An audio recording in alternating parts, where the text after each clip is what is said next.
Hi guys, welcome back to my YouTube channel. My name is Edward Corey Minor, a leading digital marketing strategist and an SMMA agency client fulfillment expert. Today we are going to be talking about one of the most critical items that affect the success of any SMMA agency, especially those ones serving in the lead generation capacity. So one of the most critical challenges that our clients face is getting a consistent number of quality leads with enough opportunity for them to actually close on their business, because we know that any client who's getting consistent leads that are actually closing doesn't mind paying the 2,000, 3,000, or however much you're charging as a monthly retainer, simply because the ROAS on them or on their spending on the agency fee plus the advertising fee is going to be much, much better. So today we are looking at some of the items that affect the lead quality and the quantity that you are providing, and what are the critical elements that you can work on in order for you to actually play around and get a better result for your client. So to start off, we need to first understand what we mean by a quality lead, because it's not enough for you to just provide the numbers. These numbers have to be highly promising users, and from an audience that acknowledges that they filled in the details.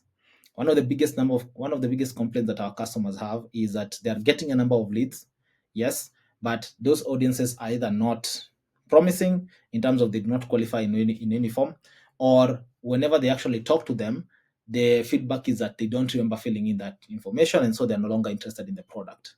So there are several elements that can affect this, but what you're always trying to get your client is users and leads that have a high contact rate. That is, if the client actually makes a call and reaches out to them, the user is going to pick up. These users are motivated to actually pick up our client service. So no matter whatever niche that you're dealing with, the client or the lead should ideally have a desire to pick up that product. And the most important of all is they need to work within the client's target location. So there's no need for me to get a very motivated user, but he's all the other way across the country. So if I'm serving roofers in California, there's no need for me to get a lead all the way in New York, because that's not actually going to be able to help me. So you need to work within these certain criteria to provide highly motivated leads who have a high contact rate and who are within the client's target location. So what are the factors that actually affect getting this kind of leads? The first thing you need to think about is going to be, where is the conversion location for where you're getting that information from? If you're running ads across the Meta ecosystem, we have the Facebook lead form, which is one of the best ways to gather information. But you may also have an external landing page where users are going to convert. And this is going to highly affect the quality of the lead that you're going to get, and also the number of leads that you're going to get. If you're using the Facebook lead form, predominantly, this is not always the case, but predominantly, you're going to get a higher number of leads, but the quality of those leads is also going to be severely affected, depending on what you have on the form. If you're using a custom-made landing page, then depending on what you have on that landing page, the information that you have and the kind of questions that you're using to qualify those leads, you may have less leads coming in, but the quality of those leads is going to be slightly higher. Another factor that you need to think about is the targeting criteria that you're using, because right now we know we are all moving towards relying on the algorithm to reach the target audience. However, the broader the audience that you're targeting, the higher the number of users that you're targeting, the more diluted the quality of the lead is going to be. However, like I mentioned earlier, the algorithm is getting very good at using the copy and the creative to determine the right audience. But this does not disqualify the fact that in some circumstances, and depending on what industry you're in, you may be better served by layering a bit more of interest targeting, or even a little bit more of retargeting to try and reach the target audience that you're looking for. But again, that's also going to come at a higher cost, because the leads coming in from a broad audience is going to be slightly better than the leads coming in from the not better, but in terms of price. So the broad audience, what we've seen so far is that the cost per lead is going to be slightly lower, but again, that's also going to affect the quality of the lead. So something else to take into consideration. Finally, or number 3, the higher the number of filter questions you have, whether you're using the custom landing page or you're using the Facebook form, you have the opportunity to put in custom questions that you want to ask the users as they're filling in the information before they submit their phone number, email, and contact information. Now, the number and type of filter questions that you use is going to play a huge role in determining the quality of leads that are going to come in, and also the number of leads that are going to come in. Because they have the number of filter questions you have. So if you're asking, let's say, 4 or 5 questions before a user can submit the information, that's going to affect how many people are going to fill that form, because the friction on those questions or the number of questions is just too high. On the other hand, if you may have a lower number of questions, but the quality or the type of question that you're asking is quite technical. So depending on the question that you're also asking, it will also increase the friction that you're going to get, and that's going to affect the quality, because if a user is taking the opportunity to still fill all those questions or to fill in the more difficult questions, that shows a lot of intent, and that tends to translate to a higher quality type of lead, as compared to if you're using questions that are very open-ended, or questions that don't necessarily touch on exactly on the product you have, which may actually lead to more leads coming in, but the quality may not be as great.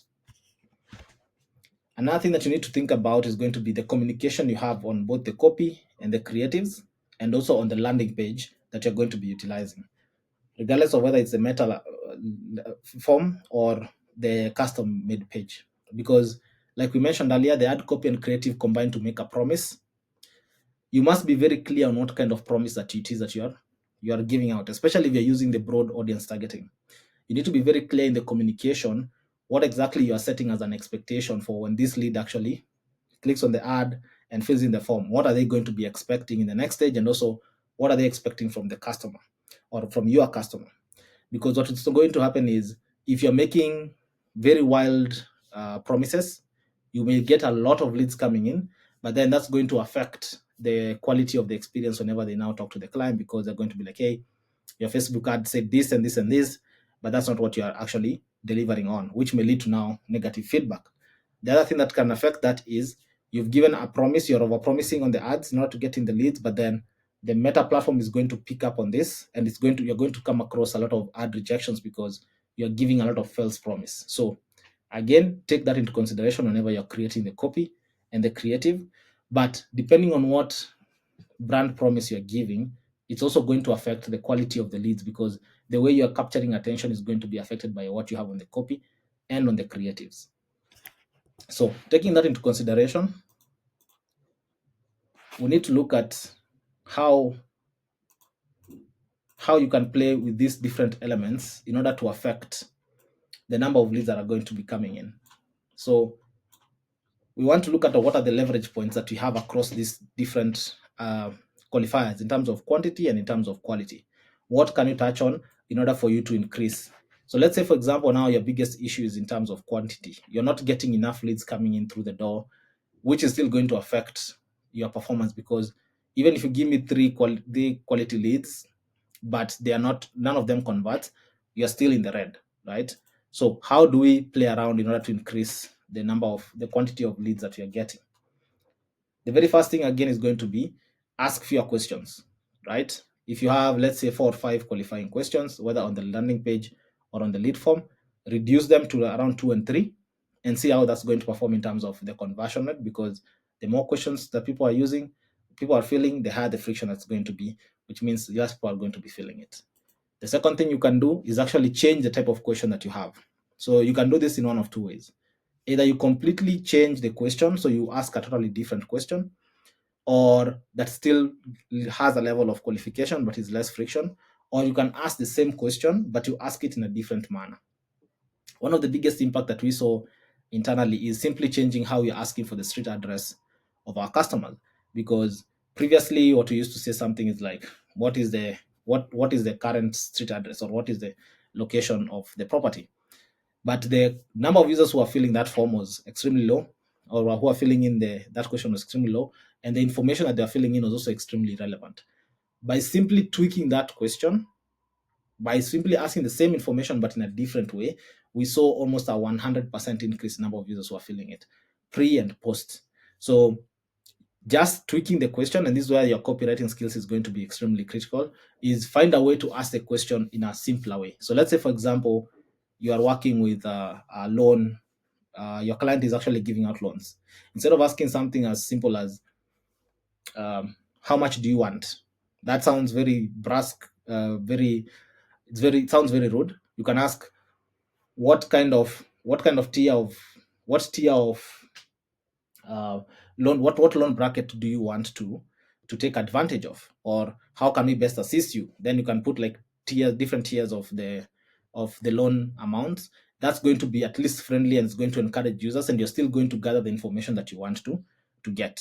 Now, the other thing is, we mentioned earlier, is if you want to increase the quantity, is primarily, this may not always be the case, but what we've seen so far is that the Facebook lead form tends to have more conversions in terms of quantity of conversions as compared to using a custom landing page.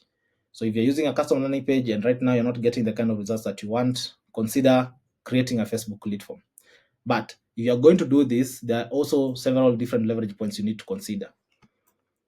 The first is that because of the page being, or the form being on within the Meta ecosystem, you have the ability to add a few more questions. Don't go haywire and put in a lot of different qualifiers, but simply because the platform is going to autofill some of the questions for your customers when it comes to their personal information or their contact information, and B, the user is not having to go through a higher friction of actually being driven from one platform to a different platform. All of this is happening within the Meta ecosystem, and it's very simple and intuitive for them to fill the information. What this means is that you have a small opportunity for you to add the number of questions that you have on the form as compared to on the landing page. Now, this is important because, remember, again, you want to increase the quality as well, because you may get more quantity, but because of the ease of filling it, the quality may be affected. So definitely consider adding one or two more qualifying questions as compared to what you had on the landing page. The second thing that you want to do is to put a disclaimer on the top of the form.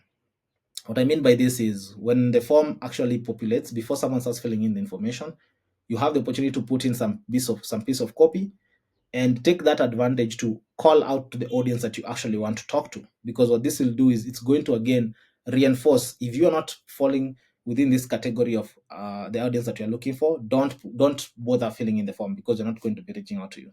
So use that opportunity to again try and disqualify as many people as possible, but do it in a manner that of course comes off as being very gentle. The other biggest impact that you can do is put a backup phone number on the lead form itself as one of the questions. Because whenever the user is autofilling their contact information, the product is going to be, the Facebook platform is going to autofill some of that information. What that means is that the quality of that phone number may be, well, to put it lightly, may not be the best one, because the number that someone opened their Facebook account with, probably this is an account that is 12, 13 years old. They are no longer using that phone number. So the best thing is to actually consciously ask them to put in a phone number, because if the number that the platform is going to autofill doesn't work, then you have this one that they've actually consciously typed in, which is going to affect the quality of the lead that's going to be coming in, right? So those are the factors that you can consider when it comes to quantity. What about when it comes to quality? Let's say you want to increase the quality of the questions, the quality of the leads that are coming in. The first thing you want to consider is increasing the number of qualifying questions. That goes without saying. The more questions you have, the higher the friction, the more intent there is going to be when the user is filling it in. The second thing you can do is to ask vertically penetrative questions. So what I mean by this is, the question that is coming in, the second question can be a deeper version of the first question.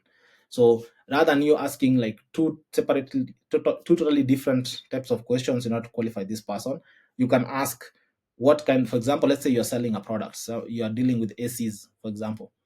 The first question can be something related to how soon do you want to purchase this product. Then the second question can be, what kind of product are you actually looking for? Then you have options for ACs, because that's now a deeper kind of qualifier. And then the third question can go even deeper, for example, right? So what this does is that it forces the user who is filling this form to be super aware and super conscious of what they're filling in, and that's going to force them to be conscious with what they're actually giving the information. Okay, so something to consider, but again, this can also highly backfire, because due to the technicality of the question that you're asking, it may have a very high friction rate, leading to less people filling in the form.